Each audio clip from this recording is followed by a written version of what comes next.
بسم اللہ الرحمن الرحیم وَأَمَّا الصِّدْقُ فَقَدْ شَاعَ فِي الْأَقْوَالِ الْخَاصَّةِ وَيُقَابِلُهُ الْكِذْبُ وَقَدْ يُفَرَّقُ بَيْنَهُمَا بِأَنَّ الْمُطَابَقَةَ تُعْتَبَرُ فِي الْحَقِّ مِنْ جَانِبِ الْوَاقِعِ وَفِي الصِّدْقِ مِنْ جَانِبِ الْحُكْمِ فَمَعْنَى صِدْقِ الْحُكْمِ مُطَابَقَتُهُ لِلْوَاقِعِ وَمَعْنَى حَقِّيَّتِهِ مُطَابَقَةُ الْوَاقِعِ إِيَّاهُ۔ بچوں، کل متن کی عبارت تھی قال اہل الحق۔ اس عبارت کے ذیل میں شارح نے حق کا معنی بیان کیا تھا اور حق کا استعمال بتلایا تھا۔ آج حق اور صدق یہ دونوں باہم مترادف ہیں۔ آج صدق کا استعمال بتلا رہے ہیں۔ شارح کہتے ہیں کہ صدق کا استعمال صرف اقوال میں ہوتا ہے۔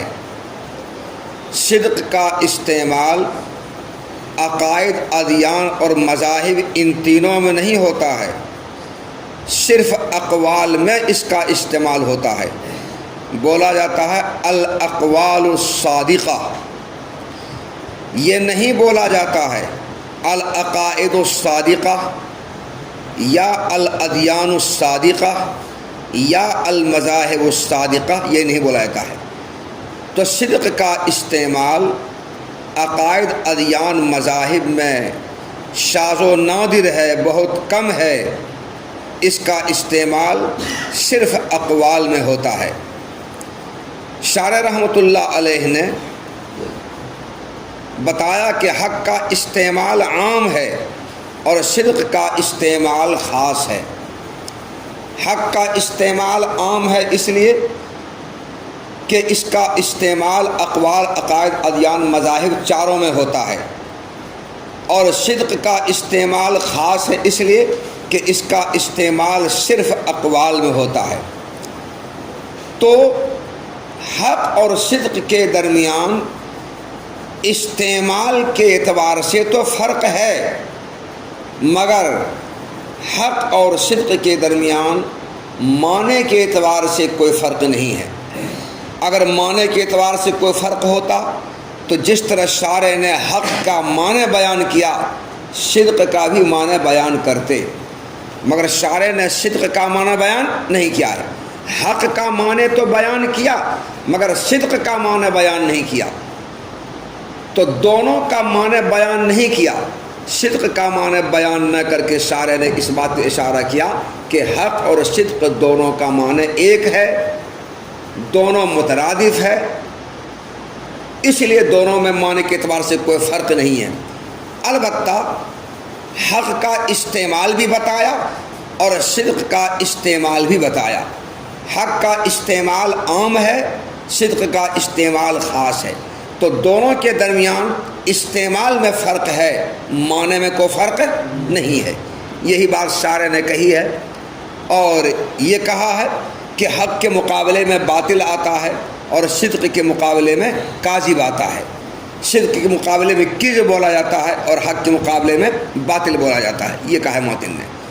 دیکھو ترجمہ، اور بہرحال صدق تو اس کا استعمال صرف اقوال میں شائع ضائع ہے، صرف اقوال میں اس کا استعمال عام ہے، شاع من عام، اور بہرحال صدق تو اس کا استعمال صرف اقوال میں عام ہے۔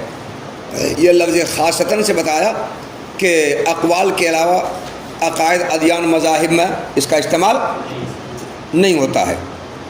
اور صدق کے مقابلے میں کذب بولا جاتا ہے، اس کے مقابلے میں کذب بولا جاتا ہے، یہ انہوں نے کہا۔ یہاں پر شارح رحمۃ اللہ علیہ نے یہ کہا کہ حق اور صدق کے معنی میں کوئی فرق نہیں ہے، صرف استعمال میں فرق ہے، یہ نہیں بتایا۔ اب آگے حق اور صدق کے درمیان فرق اعتباری بتلا رہے ہیں۔ ان دونوں کے معنی میں کوئی فرق نہیں ہے، لیکن ہاں اعتباری فرق ہے۔ تو فرق اعتباری آگے بتلا رہے ہیں، وَقَدْ يُفَرِّقُ بَيْنَهُمَا بِأَنَّ الْمُطَابَقَةَ تُعْتَبَرُ فِي الْحَقِّ مِنْ جَانِبِ الْوَاقِعِ وَفِي الصِّدْقِ مِنْ جَانِبِ الْحُكْمِ فَمَعنَى صِدْقِ الْحُكْمِ مُطَابَقَتُهُ لِلْوَاقِعِ وَمَعنَى حَقِّيَّتِهِ مُطَابَقَةُ الْوَاقِعِ إِيَّاهُ۔ دیکھو اس عبارت میں شارح تفتازانی رحمۃ اللہ نے حق اور صدق کے درمیان فرق اعتباری بتایا ہے۔ فرق اعتباری کا خلاصہ یہ ہے کہ مطابقت باب مفاعلت کا مصدر ہے، اور باب مفاعلت کی ایک خاصیت مشارکت ہے، یعنی فاعل اور مفعول دونوں کا کسی فعل میں شریک ہونا۔ فاعل اور مفعول دونوں کا کسی فعل میں شریک ہونا، یہ خاصیت ہے باب مفاعلت کی۔ تو باب مفاعلت کی جو خاصیات ہیں ان میں سے ایک خاصیت یہ بھی ہے مشارکت۔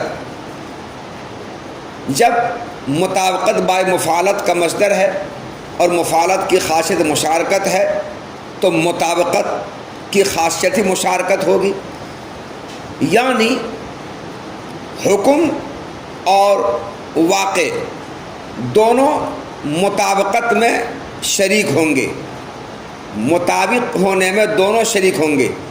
کبھی حکم واقع کے مطابق ہوگا اور کبھی واقع حکم کے مطابق ہوگا، کبھی حکم واقع کے مطابق ہوگا اور حکم واقع کے مطابق ہوگا، واقع کبھی حکم کے مطابق ہوگا۔ تو مطابقت کا اعتبار دونوں سے جانب سے، یعنی دونوں مطابق ہوگا، دونوں مطابق ہوگا۔ اگر حکم مطابق ہے تو واقع مطابق، اور اگر حکم مطابق ہے تو واقع مطابق۔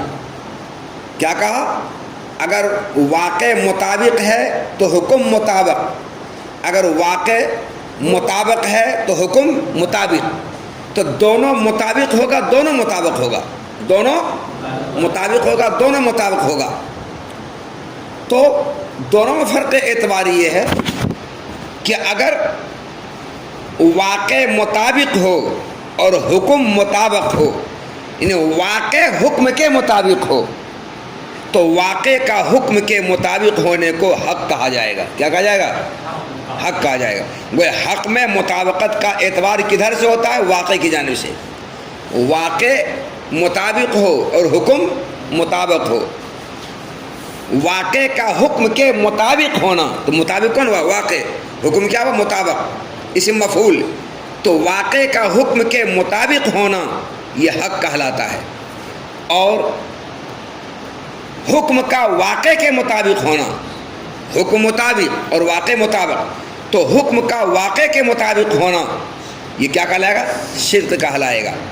گویا صدق میں مطابقت کا اعتبار حکم کی جانب سے ہوتا ہے۔ کدھر سے ہوتا ہے؟ حکم جانب سے ہوتا ہے۔ تو حکم کے صادق ہونے کا مطلب اس حکم کا واقع کے مطابق ہونا ہے، اور حکم کے حق ہونے کا مطلب واقع کا حکم کے مطابق ہونا ہے۔ تو اگر واقع حکم کے مطابق ہے، اس مطابق ہونے کیا کہیں گے؟ حق۔ اور اگر حکم واقع کے مطابق ہے تو حکم کا واقع مطابق کیا کہیں گے؟ صدق۔ یہ فرق ہے، اور یہ فرق اعتباری ہے کس کے درمیان؟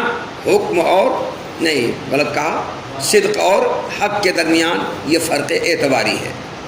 تو پہلے تو بتایا کہ دونوں میں کوئی فرق نہیں ہے، کیونکہ دونوں میں فرق ہوتا تو جس طرح سے انہوں نے حق کا معنی بیان کیا، الحکم المطابق للواقع بیان کیا، کیا صدق کا معنی بیان کرتے، لیکن صدق کا معنی الگ سے بیان نہ کر کے اس بات پہ اشارہ کیا کہ محتن کے نزدیک دونوں کا معنی ایک ہی ہے، دونوں کو فرق نہیں ہے، اور اس اعتبار سے فرق اعتباری بتا رہے ہیں۔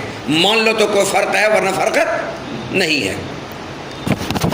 ترجمہ: اور کبھی کبھی ان دونوں کے درمیان، کن دونوں درمیان؟ حق اور صدق کے درمیان اس طرح فرق بیان کیا جاتا ہے کہ مطابقت کا اعتبار حق میں واقع کی جانب سے ہوتا ہے، اور صدق میں مطابقت کا اعتبار حکم کی جانب سے ہوتا ہے۔ تو حکم کے صادق ہونے کا مطلب حکم کا واقع کے مطابق ہونا ہے، اور حکم کے حق ہونے کا مطلب واقع کا حکم کے مطابق ہونا ہے۔ یہ فرق اعتباری دونوں میں ہوا۔ آگے چلو بچوں، حقائق الاشیاء ثابتۃ حقیقت الشیء و ماہیتہ ما به الشیء هو کالحیوان الناطق للانسان بخلاف مثل الضاحک والکاتب مما يمكن تصور الانسان بدونه فإنه من العوارض۔ حقائق الاشیاء ثابتۃ، یہ متن کی عبارت ہے۔ متن کی اس عبارت میں ماتن نے کہا ہے کہ دنیا میں اشیاء ثابت اور موجود ہیں۔ یہ پنکھا ہے، پنکھا ثابت اور موجود ہے۔ یہ تپائی ہے، ثابت اور موجود ہے۔ یہ بلب ثابت اور موجود ہے۔ یہ گھڑی ثابت اور موجود ہے۔ ایسا نہیں ہے کہ اس پنکھا ہونے کا صرف ہم کو وہم ہے، خیال ہے کہ یہ پنکھا ہے ورنہ پنکھا نہیں، ایسا نہیں ہے۔ خیال ہے کہ یہ گھڑی ہے ورنہ گھڑی نہیں، ایسی بات نہیں ہے۔ یا اس پنکھا کو ہم پنکھا سمجھیں گے تو پنکھا ہے، اس کو گھوڑا گدھا بیل بکری سمجھیں تو گھوڑا گدھا بیل بکری ہوگا، ایسا نہیں ہے۔ یعنی ہم جس چیز کو جو سمجھیں وہ ہوگا، ایسا نہیں ہے۔ بلکہ یہ پنکھا ہے تو پنکھے ہی ہے، پنکھا کا دوسرا کچھ نہیں ہو سکتا ہے۔ اور یہ بھی نہیں کہ یہ پنکھا کے ہونے کا ہم کو وہم اور خیال ہے، پنکھا حقیقت پر سب سے ہے ہی نہیں، پنکھے کا وجود ہے ہی نہیں، بس پنکھے کے وجود کا صرف ہم کو وہم خیال ہو رہا ہے، ایسا نہیں ہے۔ بلکہ یہ پنکھا ہے اور واقعی میں سچ مچ میں پنکھے کا وجود ہے، ثبوت ہے، یہ پنکھا ہی، دوسری کوئی چیز نہیں ہے۔ تو اہل سنت والجماعت کا عقیدہ یہ ہے کہ دنیا میں اشیاء ثابت اور موجود ہیں، اور ان کے ثابت اور موجود ہونے کا دنیا کو علم بھی ہے، جانکاری بھی ہے۔ سوفسطائیہ فرقے کا اس میں اختلاف ہے، آگے آ رہا ہے۔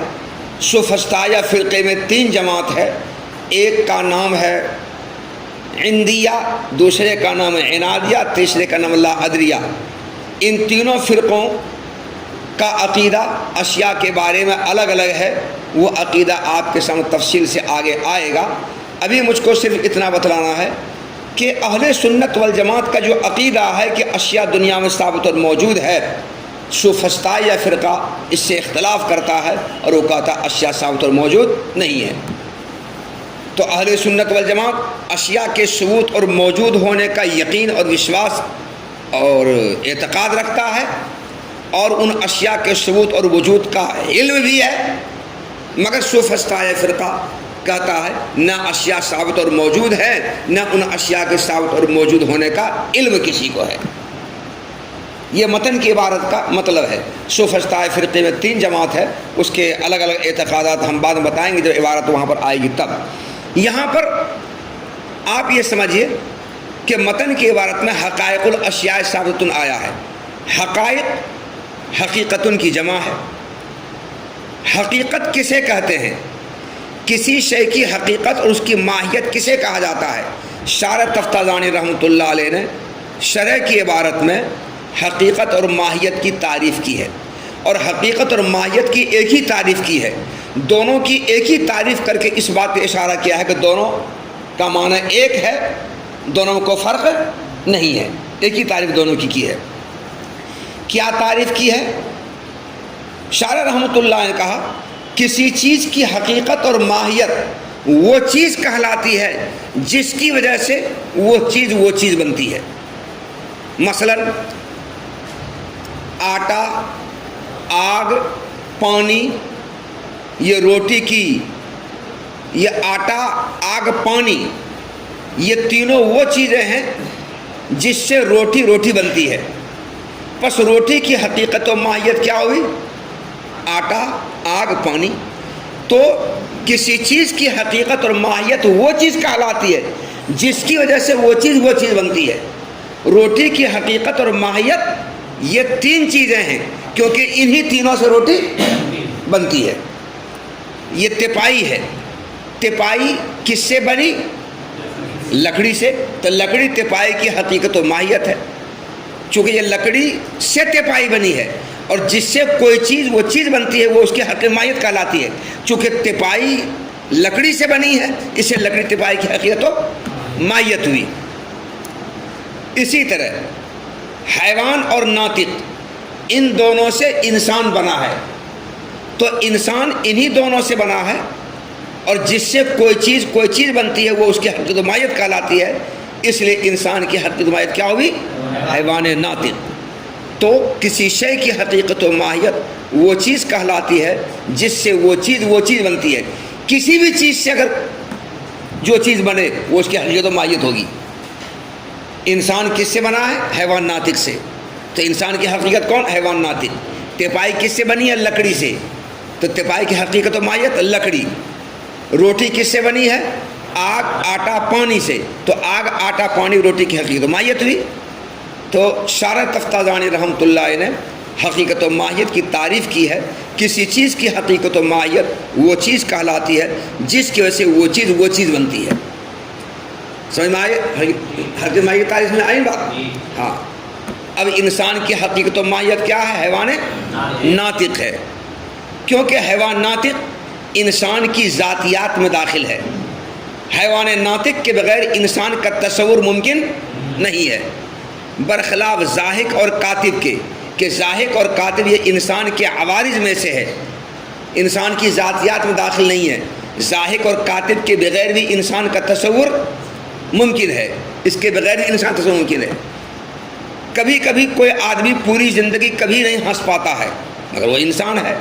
مولانا مجاہد صاحب کو ہنسی بہت کم آتی ہے.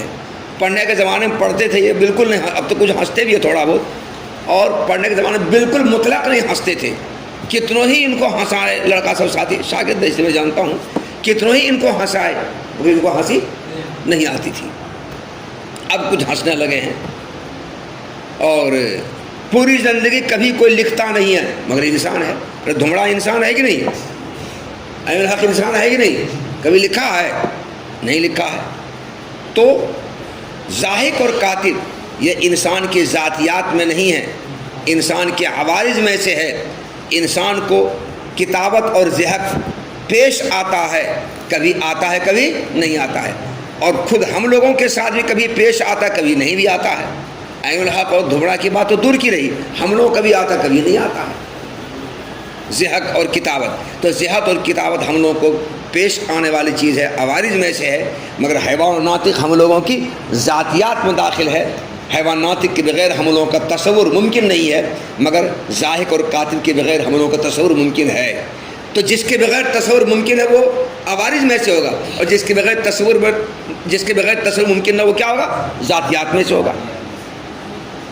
تو یہ تعریف کی شارح نے حیوان ناطق انسان کی مثال دے کر کے بتایا کہ انسان کی حقیقت حیوان ناطق ہے اور حیوان ناطق انسان کی ماہیت بھی ہے. تو حقیقت ماہیت دونوں ہے. ترجمہ دیکھو، حقائق الاشیاء ثابتۃ، اشیاء ثابت اور موجود ہیں، یہ ترجمہ ہوا.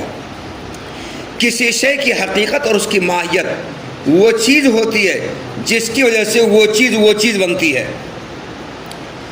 جیسے حیوان ناطق انسان کے لیے حقیقت و ماہیت ہے، جیسے حیوان ناطق انسان کے لیے حقیقت و ماہیت ہے، برخلاف زاحق اور کاتب جیسی مثالوں کے، کہ جس کے بغیر بھی انسان کا تصور ممکن ہے، کیونکہ زاحق اور کاتب انسان کے عوارض میں سے ہے.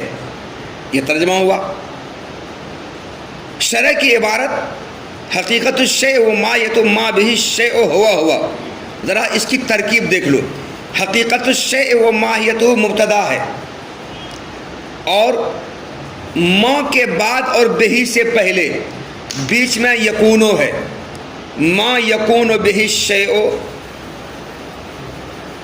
یکونو ہے. یکونو حقیقت الشیء و ماہیت مبتدا، ما اسم موصول، یکونو فعل ناقص، بہی جار مجرور اسم کا متعلق ہوا یکونو فعل کے، الشیء یکونو کا اسم، اس کا دوسرا جو ہوا ہے، اس دوسرا ہوا کے بعد جو دوسرا نہیں بلکہ پہلا ہوا کے بعد جو دوسرا ہوا آ رہا ہے، یہ دوسرا ہوا ضمیر کا مرجع الشیء ہے. تو دوسرا ہوا یہ یکونو فعل ناقص کی خبر ہے. اصل عبارت یہ ہوگی حقیقت الشیء و ماہیتہ ما یکون بہ الشیء ہوا ذالک الشیء. کسی شے کی حقیقت و ماہیت وہ چیز ہوتی ہے جس کی وجہ سے وہ چیز بنتی ہے. تو الشیء یکونو فعل ناقص کا اسم، دوسرا ہوا ضمیر کا مرجع شے کو لوٹ رہی ہے، وہ خبر، اور اسم اور خبر کے درمیان جو پہلا ہوا ہے یہ ضمیر فصل ہے. کیا یہ ضمیر فصل ہے. یہ تو الشیء یکون فعل ناقص کا اسم، دوسرا ہوا ضمیر کا مرجع الشیء ہو رہا ہے، وہ اس کی خبر. تو اب پوری عبارت یوں ہو جائے گی، حقیقت الشیء و ماہیتہ ما یکون بہ الشیء ہوا ذالک الشیء. ترجمہ، کسی شے کی حقیقت و ماہیت وہ چیز ہوتی ہے جس کی وجہ سے وہ چیز بنتی ہے. یہ ترکیب ہو گئی. جیسے حیوان ناطق انسان کے لیے حقیقت و ماہیت ہے، برخلاف ضاحک اور کاتب جیسی مثالوں کے کہ ان دونوں کے بغیر انسان کا تصور ممکن ہے، کیونکہ یہ دونوں انسان کے عوارض میں سے ہے. مگر حیوان ناطق انسان کے عوارض میں سے نہیں بلکہ انسان کے ذاتیات میں سے ہے. تو جو کسی چیز کی ذاتیات میں سے ہو وہ اس کی حقیقت و ماہیت کہلاتی ہے، اور جو عوارض میں سے ہو وہ حقیقت و ماہیت نہیں کہلاتی ہے. تو شرح کی اس عبارت میں شارح نے حقیقت و ماہیت کی تعریف کی ہے، اور دونوں کی تعریف ایک کی ہے، اور دونوں کی تعریف ایک کر کے بتایا کہ دونوں میں کوئی فرق نہیں ہے، دونوں ایک ہی چیز ہے. آگے چل، وقد یقال ان ما بہ الشیء ہوا باعتبار تحققہ حقیقۃ وباعتبار تشخصہ ہویۃ ومع قطع النظر عن ذلک ماہیۃ. ابھی شارح تفتازانی رحمۃ اللہ علیہ نے بتایا کہ حقیقت اور ماہیت کے درمیان کوئی فرق نہیں ہے. کسی شے کی حقیقت اور اس کی ماہیت کے درمیان کوئی فرق نہیں ہے، یہ بتایا انہوں نے بھی. اگلی اس عبارت سے حقیقت و ماہیت کے درمیان فرق بتا رہے ہیں، مگر یہ فرق اعتباری ہے، فرق حقیقی نہیں ہے. جیسے حق اور صدق کے درمیان فرق جو بتایا وہ فرق اعتباری ہے، فرق حقیقی نہیں ہے. ہے فرق حقیقی، اعتباری ہے، مان لو تو فرق ہے ورنہ کوئی فرق نہیں ہے. ویسے یہاں پر بھی حقیقت و ماہیت کے درمیان حقیقی فرق بالکل نہیں ہے. فرق اگر ہے تو اعتباری فرق ہے. شارح تفتازانی رحمۃ اللہ علیہ نے حقیقت و ماہیت کے درمیان فرق اعتباری بیان کیا ہے. اس فرق اعتباری کو سمجھنے کے لیے تمہید کے طور پر ایک مثال سمجھیے آپ. ایک شخص ہے ابو درداء، ایک شخص ہے ابو درداء کی کئی حیثیتیں ہیں. ابو درداء کتابت بھی کرتا ہے، ابو درداء سلائی کا بھی کام کرتا ہے، ابو درداء مدرس بھی ہے، پڑھانے لکھانے کا بھی کام کرتا ہے. تو ابو درداء میں کئی حیثیتیں ہوئی. ابو درداء کے کتابت کرنے کی حیثیت کا لحاظ خیال اگر ہم کرتے ہیں تو ابو درداء کاتب ہے. ابو درداء کے سلائی کرنے کی حیثیت کا لحاظ خیال کرتے ہیں، اس حیثیت سے ابو درداء خیاط ہے. ابو درداء درس و تدریس کا کام کرتا ہے، اس حیثیت سے دیکھا جائے تو ابو درداء کو مدرس کہیں گے. تو ابو درداء ایک شخص ہے، ایک شخص ہے ایک شخص، مگر اس کی کئی حیثیتیں ہیں، اور ہر ایک حیثیت کے اعتبار سے اس کے الگ الگ نام ہیں. اور ان تینوں حیثیات سے قطع نظر کرتے ہوئے دیکھا جائے ابو درداء ایک انسان ہے. کیا ہے وہ؟ انسان ہے. تو کتابت کرنے کی حیثیت سے وہ کاتب ہے، سلائی کرنے کی حیثیت سے خیاط ہے، درس و تدریس کرنے کی حیثیت سے وہ مدرس ہے. ان تینوں حیثیات سے صرف نظر کرتے ہوئے دیکھا جائے تو ابو درداء ایک انسان ہے نا. ٹھیک اسی طرح جس چیز کی وجہ سے کوئی چیز بنتی ہے اس چیز کی کئی حیثیتیں ہیں. ایک حیثیت تو یہ ہے کہ وہ خارج میں متحقق ہے، موجود ہے. دوسری حیثیت یہ ہے کہ وہ خارج میں مشخص اور معین ہے. اس طرح مشخص اور معین ہے کہ اس کی طرف ضمیر ہوا کو لوٹانا درست ہے، صحیح ہے. دو حیثیتیں ہوئی، دو حیثیت ہوئی. مثلا حیوان ناطق ایک ایسی چیز ہے جس کے سے انسان بنتا ہے. تو حیوان ناطق کی ایک حیثیت تو یہ ہے کہ حیوان ناطق خارج میں متحقق ہے، خارج میں موجود ہے. اور حیوان ناطق کی ایک دوسری حیثیت یہ ہے کہ وہ خارج میں مشخص اور معین ہے. اس طرح مشخص اور معین ہے کہ اس کی طرف ہوا ضمیر کا لوٹانا جائز ہے، ممکن ہے،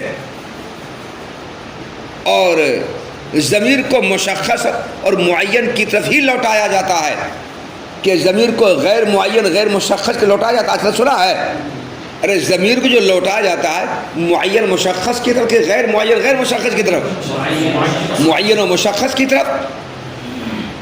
تو حیوان ناطق کی دو حیثیتیں ہوئی، ایک حیثیت تو اس کی یہ ہے کہ وہ خارج میں متحقق ہے، خارج میں موجود ہے، دوسری حیثیت یہ ہے کہ وہ خارج میں مشخص اور معین ہے، اس طرح مشخص اور معین ہے کہ اس کی طرف ضمیر کا لوٹانا جائز ہے، کیونکہ ضمیر مشخص اور معین کی طرف ہی لوٹتی ہے۔ تو جس کی وجہ سے کوئی چیز بنتی ہے اس کی دو حیثیتیں ہوئی۔ پہلی حیثیت کے اعتبار سے اس چیز کو اس دوسری چیز کی حقیقت کہا جائے گا۔ حیوان ناطق کے خارج میں متحقق اور موجود ہونے کے اعتبار سے حیوان ناطق انسان کی حقیقت ہوئی۔ کیا ہوئی؟ حقیقت۔ اور حیوان ناطق کے خارج میں مشخص اور معین ہونے کے اعتبار سے جس مشخص اور معین کی طرف ضمیر ہوا لوٹائی جاتی ہے، حیوان ناطق انسان کے لیے ہویت کہلائے۔ کیا کہلائے گا؟ ہویت کہلائے گا۔ دیکھا آپ نے، جس کی وجہ سے کوئی چیز بنتی ہے، حیوان ناطق کی وجہ سے انسان بنتا ہے، اور جس کی وجہ سے کوئی چیز بنتی ہے اس کی کئی حیثیتیں ہیں۔ پہلی حیثیت کے اعتبار سے اس کو کیا کہا گیا؟ حقیقت۔ دوسری حیثیت کے اعتبار سے کیا کہا گیا؟ ہویت۔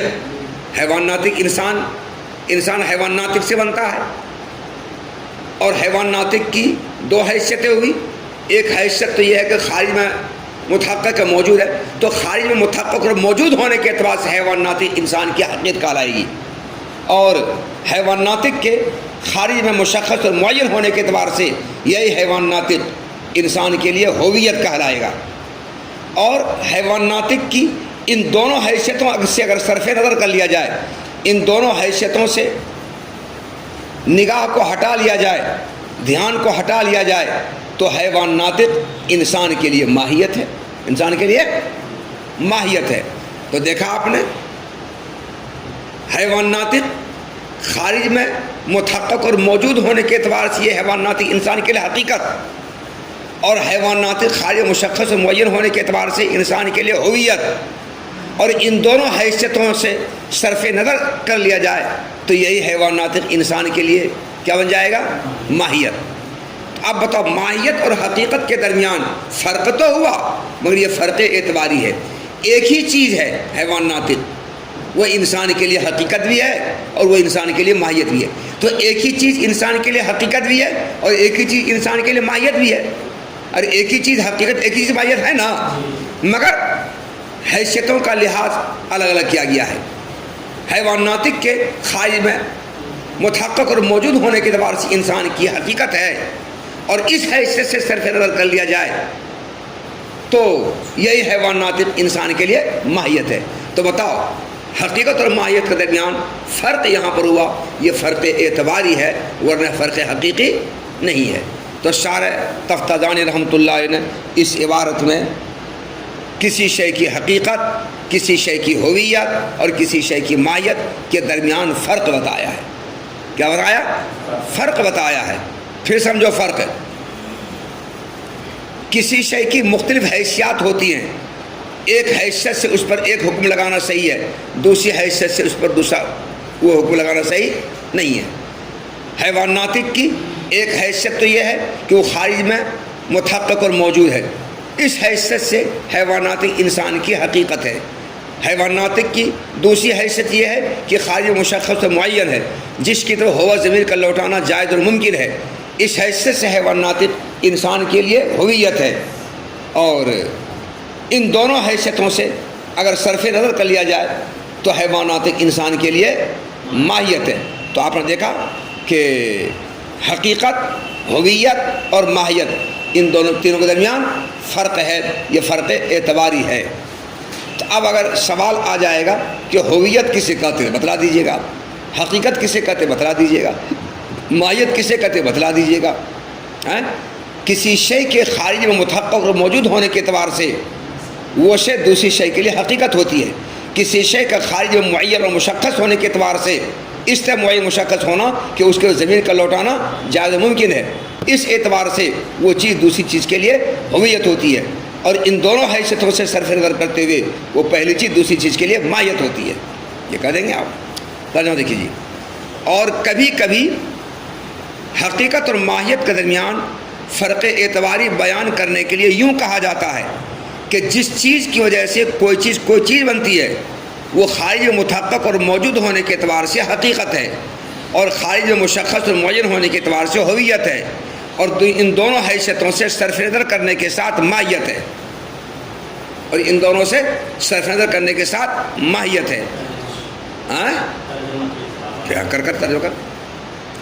اور حقیقت اور ماہیت کے درمیان فرق اعتباری بیان کرنے کے لیے کبھی کبھی یوں بولا جاتا ہے کہ جس چیز کی وجہ سے کوئی چیز بنتی ہے اس کے خارج میں متحقق اور موجود ہونے کے اعتبار سے وہ حقیقت ہے، اور اس کے خارج میں مشخص اور معین ہونے کے اعتبار سے ہویت ہے، اور اس کے ان دونوں حیثیتوں سے صرف نظر کرنے کے ساتھ ماہیت ہے۔